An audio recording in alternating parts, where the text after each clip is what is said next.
Je m'appelle Élise Moreau, une femme de 38 ans qui a toujours cru que la vie à Paris était un rêve éveillé. Mon quotidien se déroule dans les rues pavées du Marais, ce quartier bohème et chic où les façades haussmanniennes cachent des secrets ancestraux. Notre appartement, au 3e étage d'un immeuble ancien, est un havre de paix apparent, des meubles en bois patiné, des étagères croulant sous les livres de poésie française, et une vue imprenable sur les toits incés qui scintillent sous la pluie fine. C'est ici que je vis avec Antoine, mon mari depuis 8 ans, un avocat d'affaires ambitieux dont le nom circule dans les couloirs des grands cabinets parisiens. Il est de ces hommes qui portent des costumes sur mesure, taillés chez Charvet, et qui parlent avec une assurance qui fait trembler les salles d'audience. Nous nous sommes rencontrés il y a 10 ans, lors d'une soirée littéraire organisée par un éditeur renommé dans un salon du quartier latin. J'étais alors une jeune doctorante en littérature, passionnée par les romantiques du XIXe siècle, et lui, un stagiaire prometteur fraîchement diplômé de l'école du barreau. Nos regards se sont croisés au milieu d'une discussion animée sur les tourments de Musset. « Vous avez une façon de parler de l'amour qui me donne envie de relire tout Lamartine », m'avait-il dit, avec ce sourire charmeur qui m'avait fait rougir. Ce fut le début d'une romance effrénée, des promenades interminables le long de la Seine, où nous débattions de philosophie jusqu'à l'aube, des dîners improvisés dans des bistrots cachés, arrosés de vin rouge et de rires complices, des week-ends volés en Normandie, où nous nous réfugions dans une petite maison de pêcheurs, à écouter les vagues se briser contre les falaises d'Étretat. Antoine me couvrait de compliments. « Tu es ma muse, Élise, la lumière de ma vie terne d'avocat. » Et moi, je buvais ses paroles, me sentant invincible à ses côtés. Aujourd'hui, nos amis nous envient encore. Lors des dîners que nous organisons, parfois des soirées où le champagne coule à flot et où les conversations tournent autour de la politique ou des dernières expositions au Centre Pompidou, ils nous lancent des regards admiratifs. « Vous formez le couple idéal », disent-ils invariablement, en levant leur verre.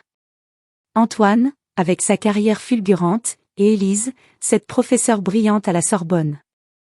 Je souris poliment, serrant la main d'Antoine sous la table, mais au fond de moi, une petite voix murmure que tout n'est pas si rose. Professionnellement, je m'épanouis pleinement. Mon poste de professeur de littérature française à la Sorbonne est un accomplissement.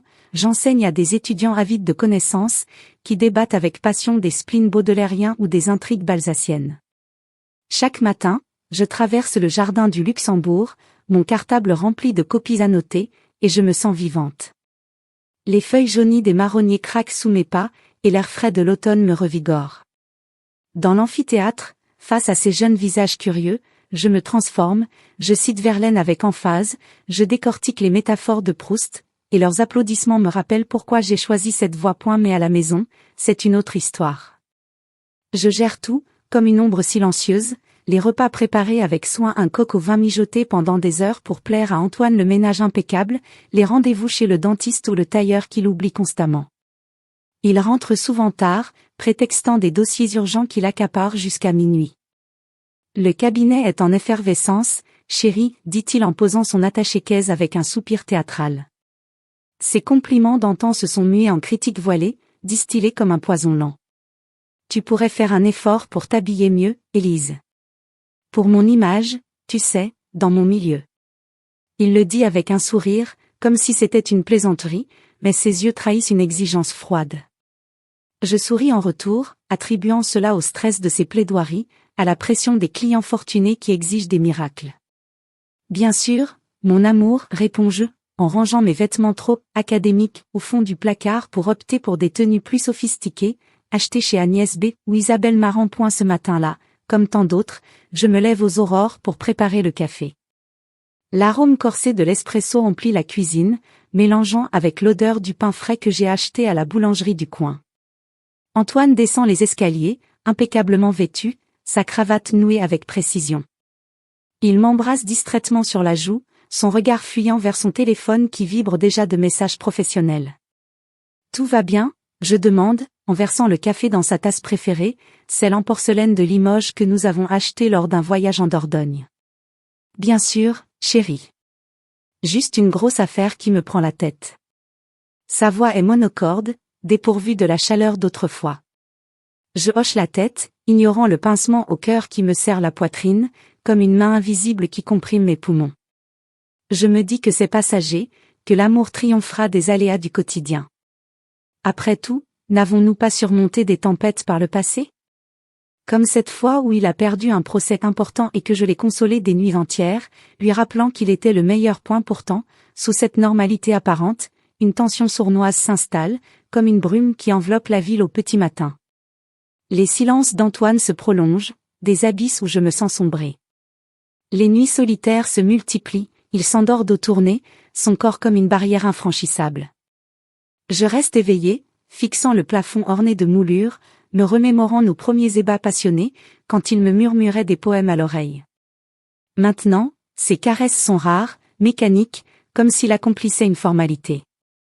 Je me surprends à analyser ses gestes, ce regard distrait quand je parle de mes cours, cette façon de couper court à mes anecdotes avec un « pas maintenant, Élise, je suis fatiguée ». Est-ce le travail qui l'absorbe ainsi, ou quelque chose de plus profond? Je chasse ses pensées, me concentrant sur les petits bonheurs, une promenade dominicale au marché d'Aligre, où nous achetons des fromages affinés et des fleurs fraîches, un verre de chardonnay partagé sur notre balcon, observant les passants pressés en bas point mais au fond, une ombre grandit, insidieuse, comme un orage qui s'amasse au-dessus de la Seine. Je sens une fissure dans notre façade parfaite, un craquement discret qui menace l'édifice entier. Hier soir, par exemple, Antoine a annulé notre dîner au restaurant, un anniversaire que j'attendais avec impatience pour une réunion imprévue. J'ai mangé seul, face à une assiette froide, en relisant un passage de Madame Bovary, ironiquement proche de ma réalité. Emma, piégée dans son mariage bourgeois, cherchant l'évasion. Suis-je en train de devenir comme elle? Non, me dis-je, secouant la tête. Notre amour est réel, ancré dans des souvenirs solides.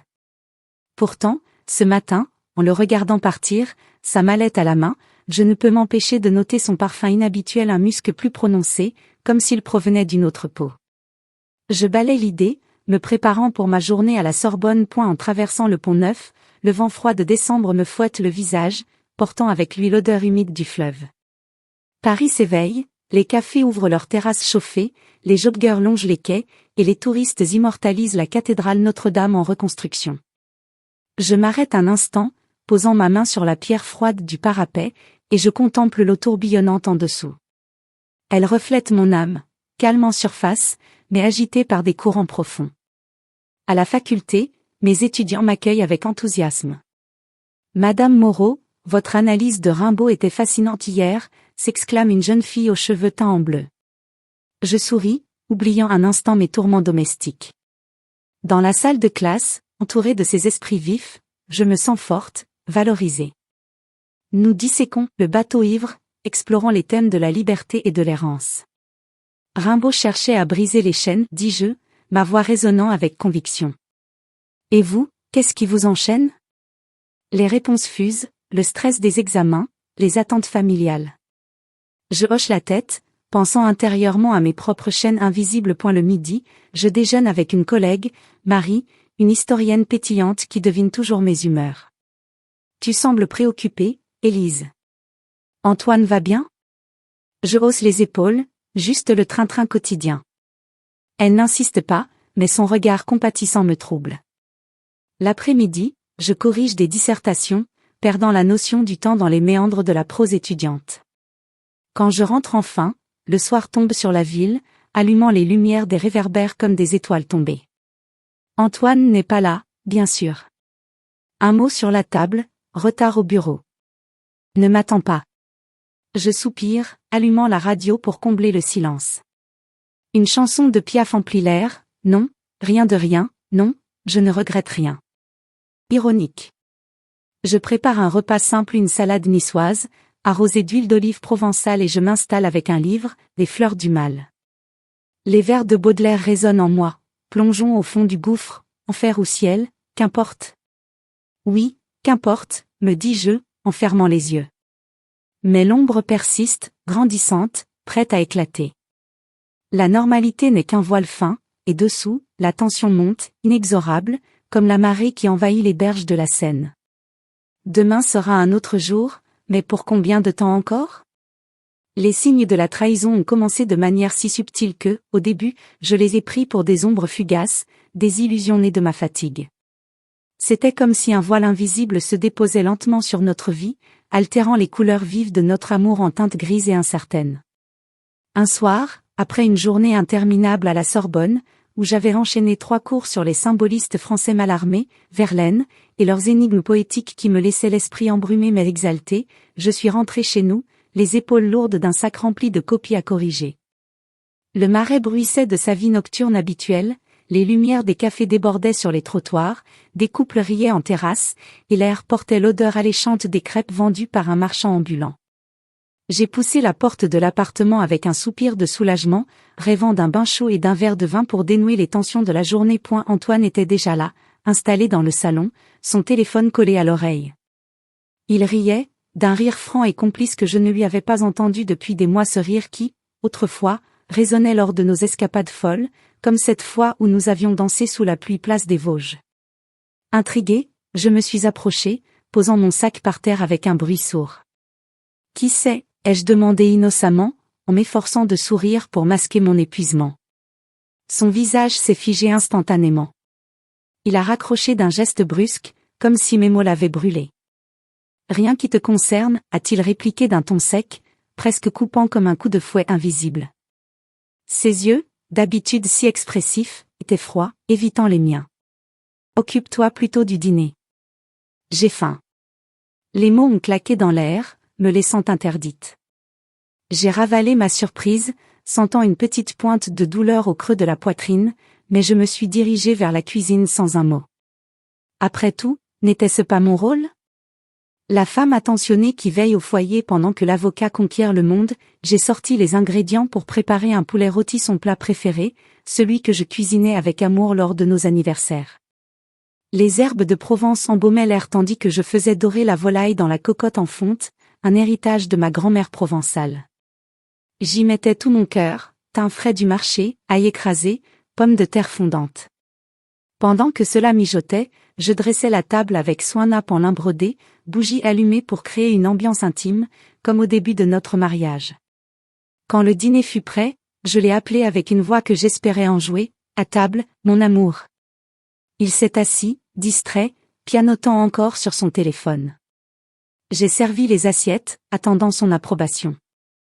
Mais après la première bouchée, son visage s'est plissé. « C'est trop salé », a-t-il grogné. « Tu ne sais plus cuisiner ? Franchement, Élise, on dirait que tu le fais exprès. » Mes yeux ont piqué, comme si une poussière invisible s'y était logée. J'ai murmuré un « désolé » en baissant la tête, sentant mes joues rougir de honte. Pourquoi m'excusais-je ? Le plat était parfait, je le savais. Mais son ton dédaigneux m'avait atteinte, érodant un peu plus ma confiance. Le lendemain matin, la tension persistait, comme un brouillard qui refuse de se dissiper. J'étais en train de me préparer pour l'université, choisissant une jupe crayon et un chemisier bleu pâle, des vêtements que j'aimais pour leur simplicité élégante. Antoine est entré dans la chambre, encore en peignoir, et a jeté un œil critique à mon reflet dans le miroir. « Change ça », a-t-il dit d'un ton autoritaire. « Mais la robe noire que je t'ai achetée. Celle-ci te fait ressembler à une vieille professeure. » J'ai protesté faiblement, mais c'est confortable pour enseigner. Il a haussé les épaules, fais ce que je dis. Pour mon image, tu comprends ? Son contrôle s'insinuait ainsi, petit à petit, comme une vigne qui étouffe un arbre. Plus tard, au petit déjeuner, il a attrapé mon téléphone posé sur la table, un geste anodin en apparence, mais qui m'a fait sursauter. Il a fait défiler mes messages, les sourcils froncés. « Pourquoi tu parles tant à ton collègue Marc ? C'est suspect, ces échanges interminables. » Sa voix était accusatrice, comme s'il m'avait prise en flagrant délit. « C'est pour un projet de recherche sur les poètes maudits », ai-je protesté, sentant mon cœur s'emballer. « On prépare un article ensemble. » Il a reposé le téléphone avec un ricanement. « Je te protège, Élise. Tu es si naïve. Les hommes comme lui ne pensent qu'à une chose. » Ces mots m'ont blessé, insinuant que je n'étais pas capable de discerner les intentions des autres, que j'avais besoin de sa protection pour naviguer dans le monde. Ce comportement s'est amplifié au fil des jours. Antoine commentait désormais mes amis avec une désinvolture cruelle. Sophie, ma meilleure amie depuis l'université, une artiste excentrique qui vivait dans un atelier du Montmartre, en a fait les frais. Un soir, Alors que je lui parlais d'un vernissage auquel elle m'avait invité, il a interrompu, « Évite Sophie, elle est trop frivole. Elle te tire vers le bas avec ses idées bohèmes. Pense à notre standing. » J'ai senti un pincement au cœur. Sophie était mon encre, celle qui me rappelait la Élise libre et rieuse d'avant le mariage. Mais j'ai acquiescé, annulant le rendez-vous pour ne pas le contrarier. Je me sentais rétrécir, comme une fleur fanée sous un soleil trop ardent, perdant pétale après pétale. Au travail, je maintenais les apparences, je souriais à mes étudiants, débattant avec enthousiasme des tourments de Rimbaud, mais intérieurement, un doute germait, tenace comme une mauvaise herbe. Était-ce de l'amour, cette possessivité croissante, ou une forme de possession qui me dévorait l'âme, un après-midi, alors que j'étais en pleine pause déjeuner avec mes étudiants, un pique-nique improvisé dans le jardin du Luxembourg, où nous discutions des influences de Baudelaire sur la modernité, entouré de statues antiques et de fontaines murmurantes, mon téléphone a sonné. C'était Antoine. « Annule tout », a-t-il ordonné d'une voix impérieuse. « Rentre tôt, j'ai besoin de toi à la maison. » Mon cœur a bondi. Était-ce une urgence? Une surprise romantique? J'ai obéi sans hésiter, m'excusant auprès des jeunes qui me regardaient avec curiosité. Désolé, un imprévu familial, ai-je bredouillé, ramassant mes affaires en hâte. Le trajet en métro m'a semblé interminable, mes pensées tourbillonnant comme les feuilles mortes balayées par le vent automnal. Arrivé à l'appartement, essoufflé, j'ai appelé son nom. Silence. Sur la table de la cuisine, un mot griffonné, parti au bureau finalement. À ce soir. La déception m'a submergée comme une vague froide. J'avais sacrifié un moment précieux pour rien. Assise sur le canapé, les larmes ont coulé, silencieuses et amères. Pourquoi me manipulait-il ainsi? Était-ce pour tester ma loyauté, ou simplement pour affirmer son pouvoir? Ces petites blessures s'accumulaient, érodant ma confiance comme l'eau la pierre. Je pleurais seule, dans la pénombre de notre chambre, me demandant si je méritais cela, si j'étais vraiment cette femme naïve et inadaptée qu'il dépeignait. Les nuits devenaient des tourments, je fixais le plafond, revivant ses critiques, ses regards fuyants. Pourtant, une petite voix intérieure, étouffée mais persistante, murmurait que quelque chose clochait. Ce n'était pas de l'amour, c'était le début d'une trahison insidieuse, qui sapait les fondations de notre vie commune. Paris, avec ses lumières éternelles, semblait soudain plus solitaire que jamais. Les signes étaient là, clairs pour qui voulait les voir, mais j'hésitais encore à les affronter.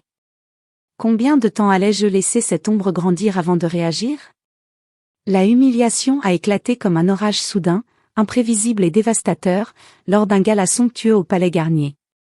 C'était une de ces soirées parisiennes qui font rêver, l'opéra mythique, avec ses escaliers de marbre poli, ses fresques grandioses peintes par Chagall au plafond de la salle, et ses lustres cristallins qui scintillaient comme des constellations tombées du ciel. Antoine avait insisté pour que j'y assiste, avec une insistance presque fiévreuse. C'est pour mon réseau, Élise, m'avait-il dit la veille, en ajustant sa cravate devant le miroir de notre chambre. Des clients importants seront là, des juges, des artistes influents. Tu dois m'accompagner, ça fait partie de l'image. Son ton n'admettait pas de refus, et j'avais acquiescé, comme toujours, en me convainquant que c'était une opportunité de raviver notre complicité.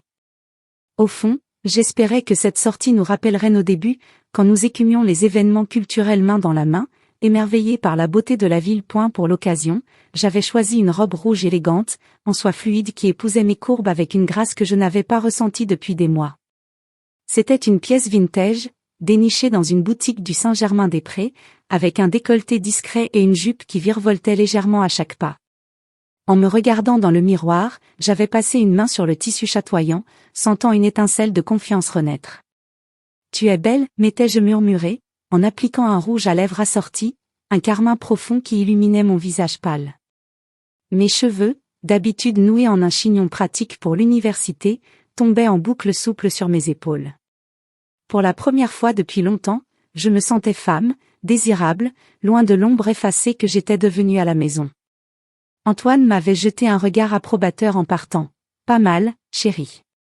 Ça fera l'affaire. » Ces mots, tièdes comme un compliment forcé, m'avaient quand même réchauffé le cœur. Peut-être que ce soir, tout redeviendrait comme avant. Nous sommes arrivés sous une pluie fine qui faisait briller les pavés de la place de l'Opéra.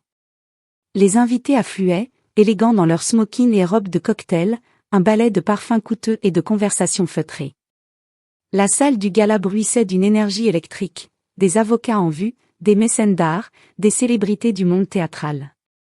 Les lustres diffusaient une lumière dorée, réfractée sur les verres de champagne qui circulaient sur des plateaux d'argent.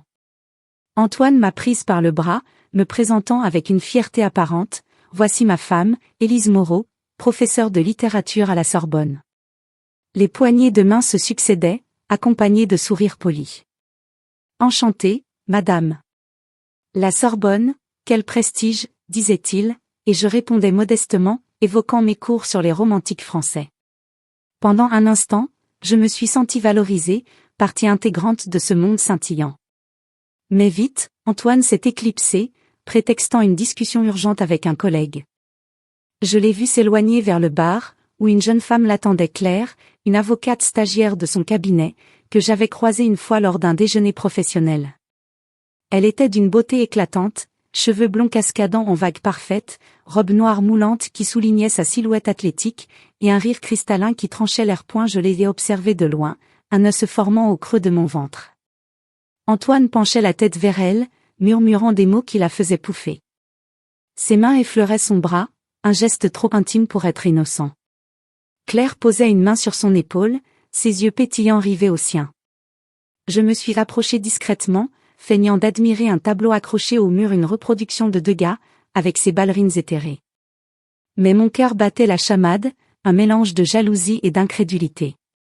Était-ce du flirt? Ou simplement du networking, comme il le prétendait toujours? J'ai tenté de me raisonner, c'est son travail, Élise.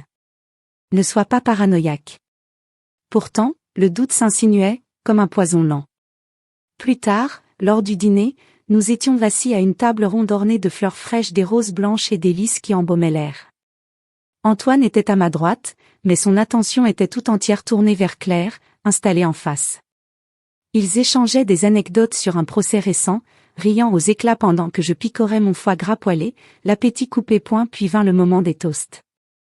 Un maître de cérémonie, un homme bedonnant en queue de pie, invita les invités à lever leurs verres pour célébrer les mécènes de la soirée. Antoine, toujours prompt à briller en public, se leva soudain, attrapant le micro qui passait de main en main. Son sourire charismatique illumina la salle, et un murmure d'approbation parcourut l'assistance. « Mesdames et messieurs, commença-t-il d'une voix rassurée, permettez-moi de porter un toast à cette magnifique soirée, et surtout à ma chère Élise, qui me supporte avec une patience infinie malgré ses caprices littéraires. » Il marqua une pause théâtrale, et la salle rit poliment, attendant la suite. Sans moi, elle serait perdue dans ses livres poussiéreux, à rêver de poètes morts au lieu de vivre dans le monde réel. Les rires fusèrent, plus fort cette fois, un éclat collectif qui résonna sous les voûtes ornées. Certains applaudirent même, trouvant la blague charmante. Mais pour moi, ce fut comme un coup de poignard en plein cœur. Mon visage brûla, une chaleur cuisante qui remontait de ma poitrine jusqu'à mes joues. Des larmes montèrent, brouillant ma vision des lustres scintillants. Je fixai mon assiette, les mains tremblantes sous la table, priant pour que personne ne remarque mon humiliation. Antoine se rassit, fier de son effet, et murmura à mon oreille, « C'était une blague, chérie. Détends-toi. » Son souffle était chaud, mais ses mots froids comme la glace. Je hochai la tête mécaniquement, forçant un sourire crispé, mais intérieurement, un abîme s'ouvrait. Comment pouvait-il me rabaisser ainsi, devant tout ce monde? Mais, caprice littéraire, c'était ma passion, ma carrière, le cœur de qui j'étais. Et le dépeindre comme une excentricité ridicule, me présentant comme une rêveuse égarée sans son sauveur. La salle entière avait ri, leurs regards se posant sur moi avec une pitié voilée, comme si j'étais une curiosité pitoyable. Claire, elle, riait franchement, ses yeux croisant les miens avec une lueur triomphante. Le reste de la soirée fut un calvaire. Antoine m'ignora, préférant discuter avec elle et d'autres invités, me laissant seul à feindre l'intérêt pour des conversations superficielles. « Votre mari est hilarant, » me dit une femme âgée, en sirotant son champagne. « Quelle chance vous avez !» J'acquiesçai, la gorge serrée, sentant la honte m'étouffer comme une écharpe trop serrée. En rentrant, dans le taxi qui filait le long des Champs-Élysées enveloppé de brume nocturne, Antoine continua d'ignorer ma détresse. Il tapotait sur son téléphone, probablement en train d'échanger des messages avec Claire, tandis que je regardais défiler les lumières floues des vitrines de luxe. À la maison, une fois la porte refermée, je craquai enfin. Les larmes jaillirent, incontrôlables, et je me tournai vers lui. Pourquoi m'humilier ainsi devant tout le monde? C'était cruel, Antoine. Ma voix tremblait, un mélange de rage et de désespoir. Il ricana, ôtant sa veste avec nonchalance. Tu exagères, Élise. C'était pour détendre l'atmosphère. Les gens adorent ce genre d'humour autodérisoire. Il s'approcha, posant une main sur mon épaule, mais son geste manquait de tendresse. Ne sois pas si sensible. C'est comme ça dans mon milieu. Je me dégageai, le cœur brisé en mille éclats. Sensible? C'était de la moquerie pure, une façon de me diminuer pour briller plus fort. Cette nuit-là, je me recroquevillai dans le lit, le dos tourné à Antoine qui ronflait déjà paisiblement. Je fixais le plafond, revivant les rires de la salle en boucle, comme un film cauchemardesque. Chaque éclat résonnait dans ma tête, amplifié par l'obscurité. L'humiliation publique avait creusé un abîme en moi, un vide béant qui me faisait douter de ma valeur intrinsèque. Étais-je vraiment cette femme ridicule qu'il avait décrite? Comment avais-je laissé cela arriver, moi qui enseignais la force des héroïnes littéraires à mes étudiants? La honte m'étouffait, épaisse comme la brume qui enveloppait les Champs-Élysées ce soir-là, obscurcissant tout horizon. Je pleurais en silence, les draps trempés de mes larmes, me demandant si notre mariage n'était qu'une illusion fragile, prête à se briser au prochain coup de vent. Paris, la ville des Lumières, me semblait soudain plongée dans les ténèbres les plus profondes. Les jours suivant l'humiliation au Palais Garnier, la brume qui enveloppait mon esprit a commencé à se dissiper, lentement, comme le soleil perçant les nuages après une averse parisienne. Je me suis réfugié dans mon bureau à la Sorbonne, cet espace sanctuaire aux murs tapissés de livres anciens, où l'odeur du papier jauni et de l'encre fanée me rappelait toujours pourquoi j'aimais tant la littérature. La pièce était petite, nichée au cœur du bâtiment historique, avec une fenêtre donnant sur la cour pavée où les étudiants flânaient, leur voix étouffée par le vent. Ce matin-là, j'ai sorti un dossier de lettres que mes étudiants m'avaient envoyé au fil des ans, des mots de gratitude scribouillés sur du papier froissé, des emails imprimés pour les conserver précieusement. Madame Moreau, vous m'avez inspirée à être forte, à affronter les tempêtes de la vie comme les héroïnes de Flaubert, écrivait l'une d'elles, une jeune fille nommée Camille qui avait lutté contre ses propres démons. Ironique, n'est-ce pas? Moi, qui enseignais la résilience à travers les pages de Madame Bovary, ou l'éducation sentimentale, j'étais piégée dans ma propre tragédie domestique, aveugle aux chaînes qui m'entravaient. Assise à mon bureau en chêne massif, entourée de piles de dissertations sur les thèmes de l'aliénation chez Camus, j'ai fermé les yeux et laissé les souvenirs affluer. Je réfléchissais aux signes, ces indices subtils que j'avais ignorés par peur ou par habitude. Le contrôle d'Antoine, d'abord déguisé en sollicitude, je choisis tes tenues pour t'aider, chérie, s'était mué en une emprise totale, dictant mes sorties, mes amitiés, même mes pensées. Les critiques constantes, ces flèches empoisonnées lancées avec un sourire, tes livres te rendent si distante, Élise. Reviens sur terre. Et la trahison subtile, ces absences prolongées, ces parfums étrangers sur ses chemises, ces rires étouffés au téléphone. Comment avais-je pu me voiler la face si longtemps? La littérature m'avait appris à décrypter les intrigues humaines, pourtant dans ma propre vie, j'étais restée spectatrice passive. Un soir, alors que la nuit tombait sur le Marais, transformant les rues en un labyrinthe d'ombre et de lumière tamisée des lampadaires, j'ai franchi une ligne invisible. Antoine était sorti pour une « réunion tardive », comme il le disait si souvent, laissant son téléphone sur la table de nuit, un oubli rare, ou peut-être un test inconscient. Mon cœur battait la chamade tandis que je l'attrapais, mes doigts tremblants sur l'écran verrouillé. Je connaissais le code, bien sûr, il n'avait jamais changé depuis nos débuts. En déverrouillant, je n'espérais rien trouver, ou du moins, c'est ce que je me disais. Mais là, dans les messages récents, un nom a sauté aux yeux, Claire. Quand la laisses-tu enfin, écrivait-elle, suivie d'un émoji rieur, comme si ma vie n'était qu'une blague. Elle est si pathétique, accrochée à toi comme une ombre. Viens chez moi ce soir, on fêtera ça. Mon monde s'est effondré en un instant, comme un château de cartes balayé par un vent furieux.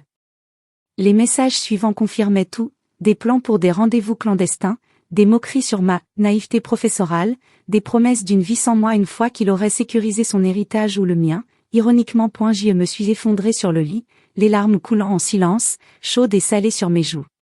C'était de la manipulation pure, un jeu cruel où Antoine me gardait pour l'image la femme cultivée qui complétait son portrait d'avocat brillant tout en me brisant petit à petit pour me dominer. Il m'isolait de mes amis, dévalorisait mes accomplissements, me faisait douter de ma propre valeur pour que je reste dépendante. Sans moi, tu serais perdu, avait-il dit au gala, et maintenant, je voyais que c'était son mantra, une arme pour me garder captive. Je pleurais, le corps secoué de sanglots, mais au milieu de cette tempête émotionnelle, une étincelle naquit faible d'abord, comme une flamme vacillante dans l'obscurité, mais persistante. Une rage sourde montait en moi, mêlée à une clarté nouvelle. Non, je n'étais pas pathétique, j'étais une femme forte, piégée par un manipulateur. Le lendemain, j'ai appelé Sophie, mon amie fidèle que j'avais négligée sous l'influence d'Antoine. Nous nous sommes retrouvés dans un café du Montmartre, un de ces endroits bohèmes avec des tables en bois usé et des murs couverts de toiles abstraites. Son atelier n'était pas loin, imprégné de l'odeur de la peinture à l'huile et de la liberté créative. Sophie, avec ses cheveux teints en rouge vif et ses tatouages inspirés de Dali, m'a écouté déverser mon cœur sans interruption. « Il te manipule, Élise, a-t-elle dit enfin, ses yeux verts remplis de compassion mais fermes. C'est un narcissique classique, il te diminue pour se sentir grand. Tu vaux tellement mieux que ça. Souviens-toi de la Élise que j'ai connue à l'université, celle qui voyageait seule en sac à dos, qui défiait le monde avec un livre sous le bras. » Ces mots ont résonné en moi comme un écho lointain, ravivant des souvenirs enfouis. Ma jeunesse indépendante, ces étés en Provence, où je sillonnais les routes sinueuses à vélo, dormant dans des auberges rustiques, lisant Rimbaud sous les oliviers centenaires. J'étais libre alors, curieuse, intrépide. Antoine m'avait volé cela, petit à petit, en me convainquant que j'avais besoin de lui pour exister. Dès au retour chez moi, j'ai fouillé dans ma bibliothèque personnelle, tirant des étagères des livres sur l'abus émotionnel que j'avais achetés par curiosité académique des années plus tôt. Pourquoi les femmes aiment-elles trop, de Robin Norwood, ou Les manipulateurs sont parmi nous, d'Isabelle Nazaraga. Assise sur le balcon, enveloppée dans une couverture en laine alors que la brise automnale agitait les feuilles des platanes en bas, je les ai dévorées page après page. Les patterns me sautaient aux yeux, l'isolation progressive, en me coupant de Sophie et d'autres, la dévalorisation constante, masquée sous des conseils, le gaslighting, quand il niait ses critiques ou les tournait en blague. « Tu es trop sensible, disait-il toujours, me faisant douter de ma réalité. » Au miroir de la salle de bain, éclairé par une lumière crue, je me suis regardée vraiment pour la première fois depuis des mois. Une femme épuisée me fixait, cernes profonds sous les yeux, cheveux ternes, épaules voûtées.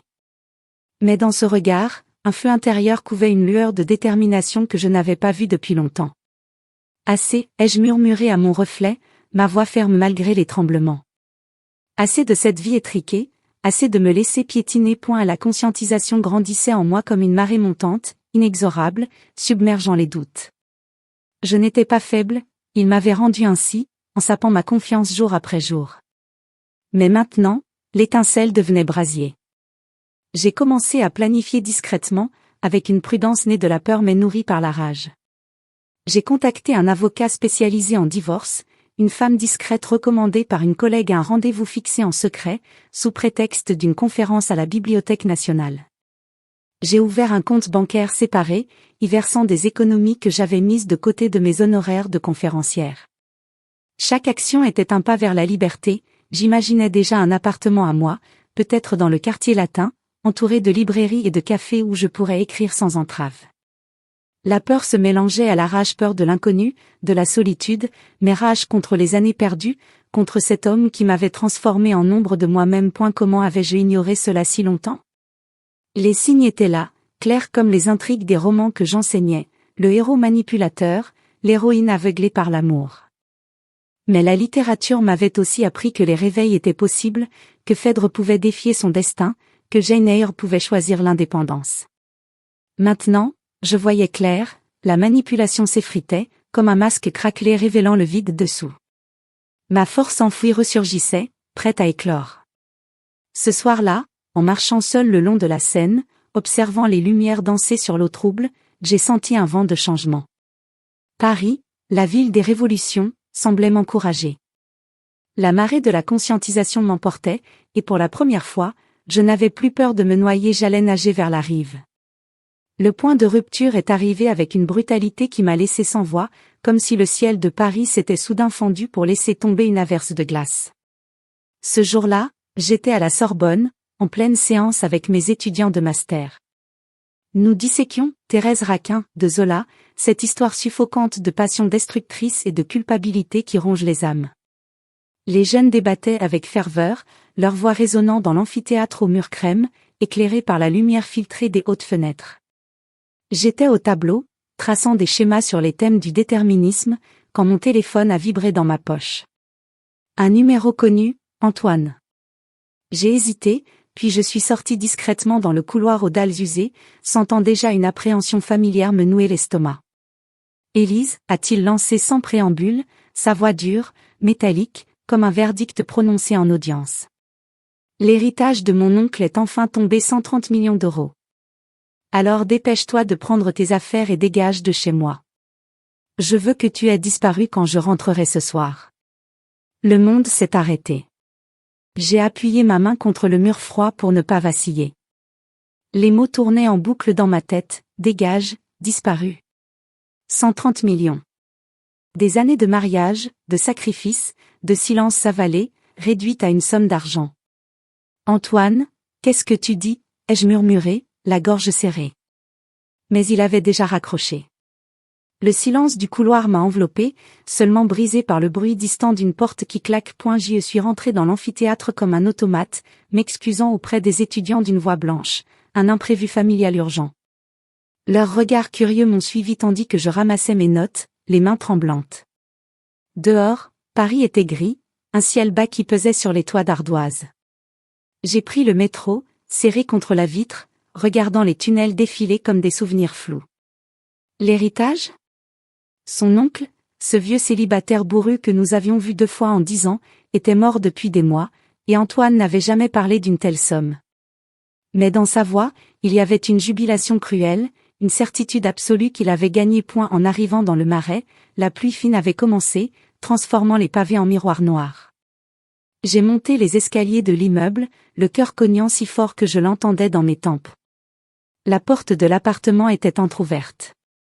Antoine était là, assis au salon, impeccable dans son costume anthracite, une pile de documents devant lui sur la table basse en marbre.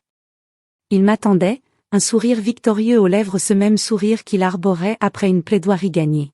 « Assieds-toi » a-t-il ordonné, sans même un regard compatissant. Sur la table, les papiers de séparation étaient déjà prêts, imprimés, signés de sa main ferme. Un stylo Mont Blanc était posé à côté, comme une arme. « Signe ça. Tu ne vaux plus rien pour moi maintenant. Va vivre ta misère loin de ma nouvelle vie. » Les mots ont claqué, net, définitif. Il n'y avait plus de masque, plus de « chérie », plus de prétexte.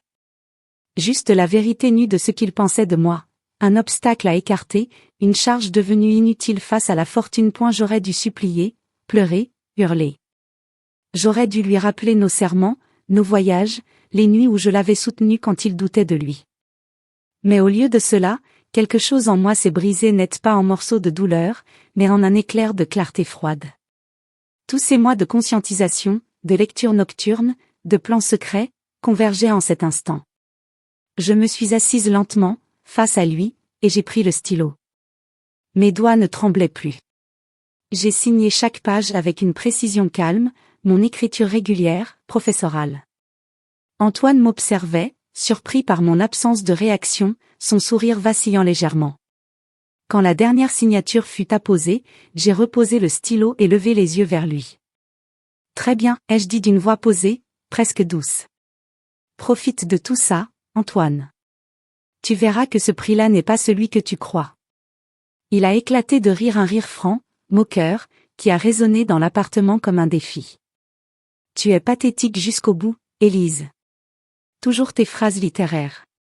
Dégage maintenant. » Il s'est levé, m'a prise par le bras, pas violemment, mais fermement, et m'a poussée vers la porte. J'ai attrapé mon manteau, mon sac, et une valise que j'avais préparée en secret la veille, cachée dans le dressing. Dedans, seulement l'essentiel, mes livres préférés Baudelaire, Proust, Yourcenar, quelques vêtements, mes carnets de notes, et les documents que mon avocat m'avait fait signer en avance. Il n'a même pas remarqué que je partais si peu chargé. La porte a claqué derrière moi, le verrou tournait de l'intérieur point dehors, la pluie s'était intensifiée, trempant mes cheveux, coulant sur mon visage comme des larmes que je ne versais pas. Je suis resté un moment sur le trottoir, sous l'auvent d'une boutique fermée, regardant les gouttes rebondir sur les pavés. Le froid mordait ma peau, mais à l'intérieur, une chaleur nouvelle montait pas de colère, mais de libération. C'était le point de rupture, plus de retour en arrière. J'avais décidé de partir définitivement, de couper les ponts avec cette vie toxique. Mon téléphone a vibré, Sophie. J'arrive, ai-je tapé rapidement. Elle habitait à 10 minutes, dans son atelier du Montmartre. J'ai marché sous la pluie, traînant ma valise sur les pavés glissants, passant devant les vitrines illuminées des galeries d'art, les cafés où des couples riaient, indifférents à ma tempête intérieure. En arrivant chez Sophie, trempée jusqu'aux os, elle m'a ouverte sans un mot, m'enveloppant dans une couverture chaude et me servant un thé brûlant. « Raconte », a-t-elle dit simplement. Et je lui ai tout raconté, l'appel, les papiers, ma signature calme, ma phrase énigmatique. Elle m'a écouté, les yeux écarquillés. « Élise, tu sais que l'héritage dont il parle, c'est le tien, n'est-ce pas ?» J'ai hoché la tête. Mon oncle maternel, ce riche industriel discret de Lyon que j'avais toujours affectionné, m'avait légué tout à moi seul, dans un testament rédigé des années plus tôt. Antoine l'avait découvert récemment, pensant pouvoir me manipuler pour tout récupérer. Mais les documents que j'avais signés sous la contrainte, non, ce qu'il m'avait présenté était truqué. Mon avocat avait tout anticipé, les vrais papiers, protégés, étaient déjà chez le notaire. Assise sur le canapé de Sophie, entourée de toiles inachevées et de l'odeur de térébenthine, j'ai senti le poids des années s'envoler. Le cœur battant encore, mais pas de peur d'excitation. C'était la décision décisive, je changeais de vie, je m'éloignais de l'abus, je choisissais enfin moi. Plus de manipulation, plus d'humiliation. Je suis resté là, regardant la pluie marteler les vitres mansardées, et pour la première fois depuis des années, j'ai souri vraiment. La rupture était consommée, irréversible. Ma nouvelle vie commençait sous cette averse purificatrice, et Paris, lavé de ses gris, semblait prête à m'accueillir à bras ouverts. 3 jours plus tard, alors que je commençais à peine à respirer l'air libre de ma nouvelle existence, Antoine a frappé à la porte de l'atelier de Sophie comme un ouragan désespéré. C'était un matin froid de décembre, le Montmartre enveloppé dans une brume légère qui adoucissait les contours des toits et faisait scintiller les guirlandes précoces accrochées aux réverbères. J'étais installé sur le vieux canapé en velours élimé, une tasse de café fumant entre les mains, entouré des toiles inachevées de Sophie, des explosions de couleurs vives qui contrastaient avec le gris de mon âme encore meurtrie. J'avais passé ces 3 jours à dormir enfin profondément, à lire sans contrainte, à marcher des heures dans les rues escarpées du quartier, sentant Paris me rendre peu à peu ce qu'Antoine m'avait volé. Les coups ont résonné, impatients, presque violents. Sophie a froncé les sourcils depuis sa cuisine ouverte. Qui ça peut être à cette heure? J'ai reconnu immédiatement le rythme, ce toc-toc-toc autoritaire qu'il utilisait autrefois pour annoncer son retour tardif. Mon cœur s'est serré, mais pas de peur, d'une étrange pitié mêlée de dégoût. Sophie m'a interrogé du regard, j'ai hoché la tête.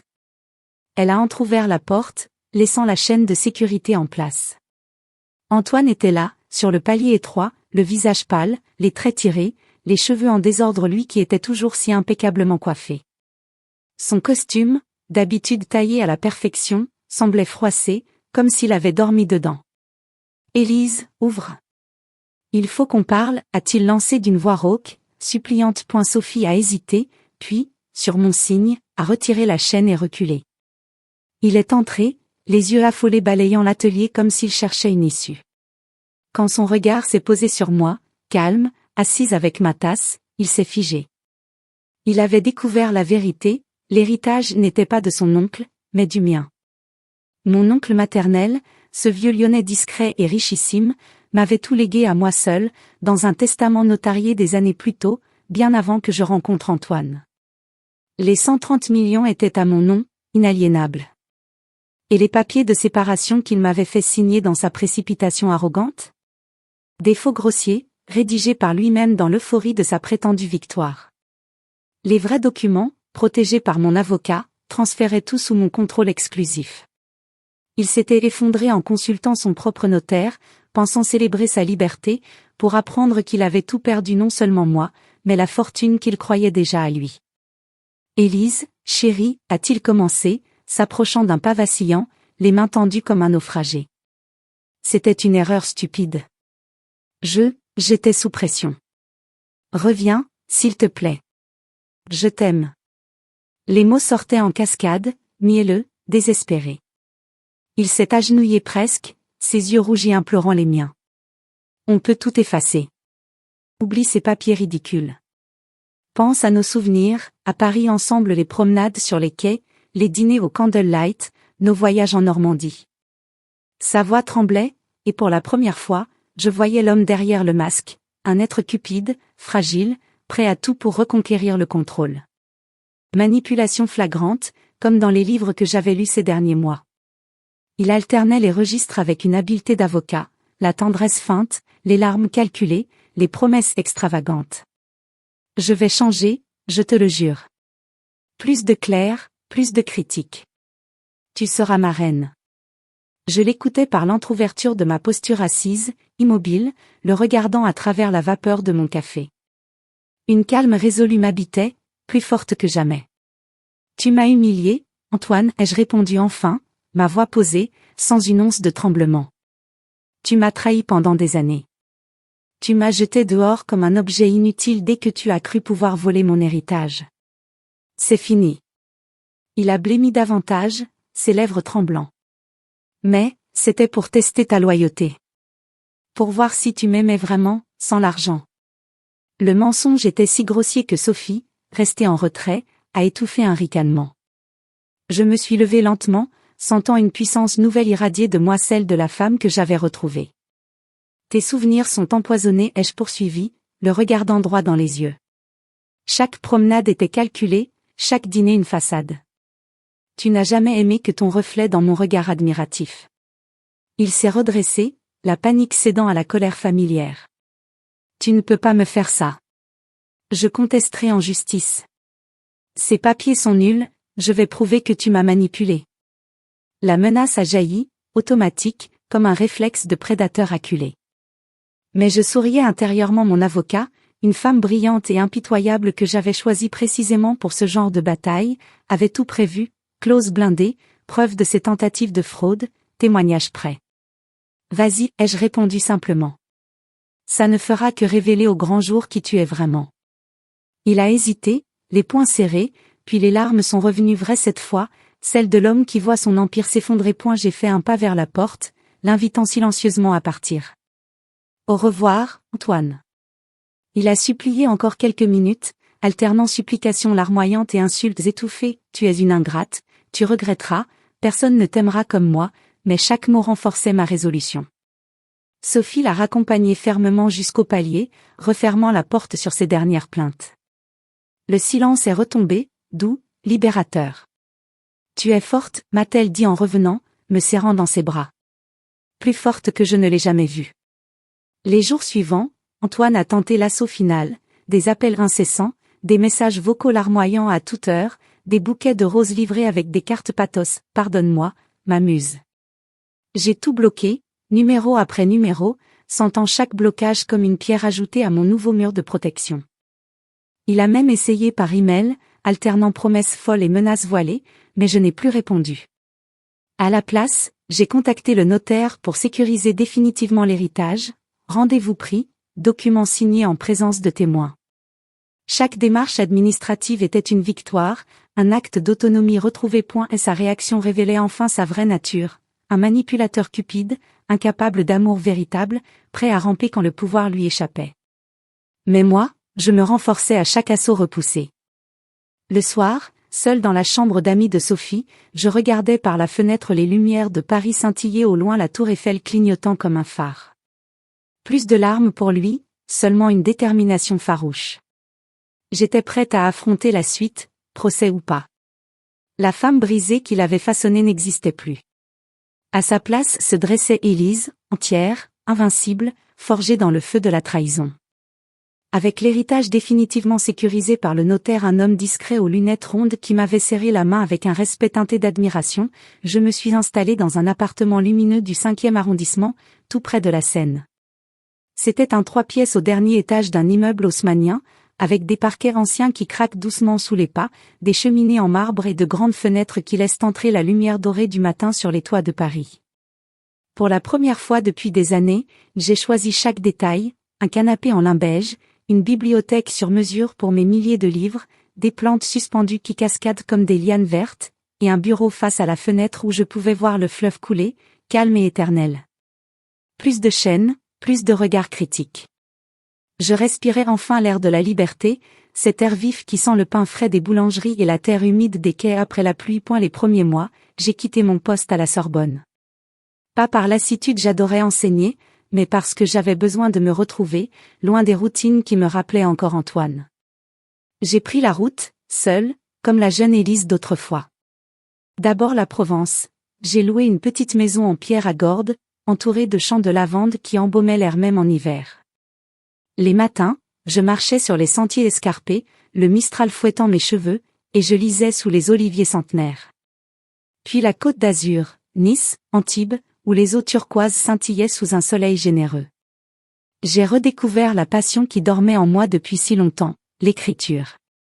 Assise sur des terrasses face à la mer, un carnet sur les genoux, j'ai commencé à coucher sur le papier mon histoire non pas comme une vengeance, mais comme un témoignage de résilience. Les mots coulaient, fluides, libérateurs, les humiliations, les manipulations, le réveil, la renaissance. Page après page, roman prenait forme, inspiré de ma vie mais transcendé par la fiction. Quand je suis revenu à Paris au printemps, les cerisiers du jardin des plantes étaient en fleurs, des nuages roses qui semblaient célébrer mon retour. J'ai envoyé le manuscrit à plusieurs éditeurs, sans grand espoir, juste pour clore un chapitre. Mais les réponses ont afflué, enthousiastes, passionnées. Une voix puissante, un récit qui touche au cœur, une héroïne inoubliable. Le livre est sorti l'automne suivant, sous le titre « Le prix de la liberté ». Il est devenu un best-seller inattendu, les librairies le mettaient en vitrine, les clubs de lecture en débattaient, les femmes m'écrivaient des lettres émues « Vous m'avez donné le courage de partir, votre histoire m'a sauvée ».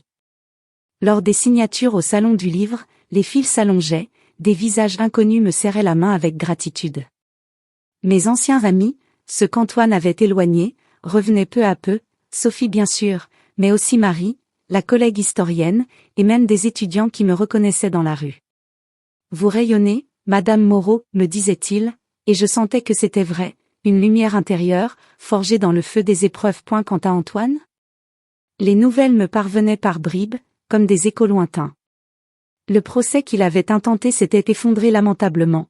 Les juges avaient vu clair dans ses tentatives de fraude, ses faux documents, ses mensonges accumulés. Sa réputation au barreau en avait pris un coup irréparable, plus de gros clients, plus d'invitations au gala.